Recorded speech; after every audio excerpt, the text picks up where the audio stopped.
महाभारत के वन पर्व में एक अत्यंत ज्ञानवर्धक प्रसंग आता है, जहाँ धर्मराज युधिष्ठिर और एक सर्प के रूप में उत्पन्न हुए प्राचीन राजा नहुष के मध्य एक गूढ़ संवाद होता है। यह प्रसंग उस समय का है जब युधिष्ठिर अपने चारों भाइयों की खोज करते हुए एक स्थान पर पहुँचते हैं और देखते हैं कि भीमसेन एक विषधर सर्प के बंधन में जकड़ चुके हैं। यह सर्प कोई साधारण जीव नहीं अपितु राजा नहुष थे, जो अपने अहंकार और ब्रह्मज्ञानी ऋषियों के अपमान के कारण शापित होकर सर्प योनि में जन्मे थे। युधिष्ठिर, जो धर्म, ज्ञान और सत्य के प्रतीक हैं, अपने भाई को मुक्त कराने के लिए सर्प से आग्रह करते हैं। तब राजा नहुष युधिष्ठिर से कहते हैं कि यदि तुम मुझे यह बताओ कि ब्राह्मण कौन है और किस आधार पर कोई ब्राह्मण कहलाता है, तो मैं तुम्हारे भाई को छोड़ दूंगा।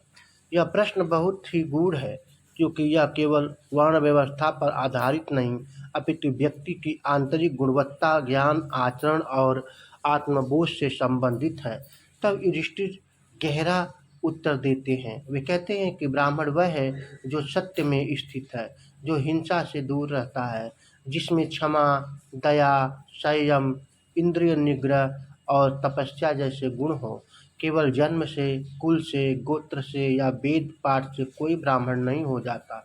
यदि किसी में यह गुण न हो तो वह चाहे किसी भी कुल में जन्मा हो, वह ब्राह्मण नहीं हो सकता।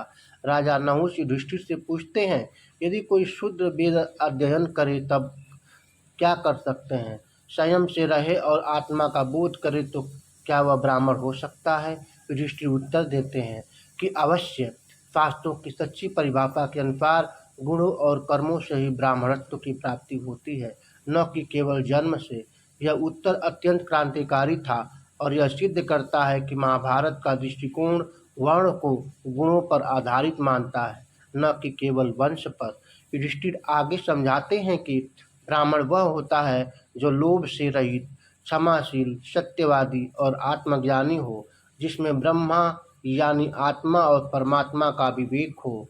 वही सच्चा ब्राह्मण है। वह दूसरे को हानि नहीं पहुंचाता, धर्म में स्थिर रहता है और परम सत्य को जानने की इच्छा रखता है। जो केवल यज्ञ करता है, वह क्रोधी हो, दुष्ट हो, वह ब्राह्मण नहीं हो सकता है। इस प्रकार युधिष्ठिर गुणों को सर्वोपरि बताते हैं। राजा नहुष युधिष्ठिर के इस उत्तर से अत्यंत प्रसन्न होते हैं। वे स्वीकार करते हैं कि उन्होंने यह ज्ञान पहले नहीं समझा था। ब्राह्मणत्व तो केवल एक उपाधि नहीं अपितु आत्म साक्षात्कार की अवस्था है। जब आत्मा सत्य में स्थित हो तभी व्यक्ति ब्राह्मण होता है। यह उत्तर सुनकर राजा नहुष का अज्ञान दूर होता है और वे युधिष्ठिर से आशीर्वाद मांगते हैं। वे अपने शाप से मुक्ति की ओर अग्रसर होते हैं और भीम को मुक्त कर देते हैं।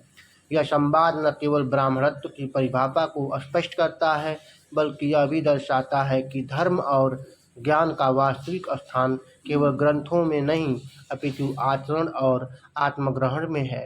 युधिष्ठिर के इस ज्ञान से हमें यह सीखने को मिलता है कि मनुष्य की महानता जन्म से नहीं बल्कि उसके विचारों, आचरण और आत्मज्ञान से होती है।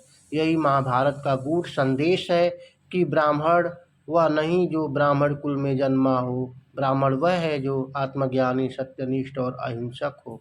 वर्ण व्यवस्था केवल सामाजिक ढांचा नहीं बल्कि आंतरिक गुणों का प्रतिबिंब है।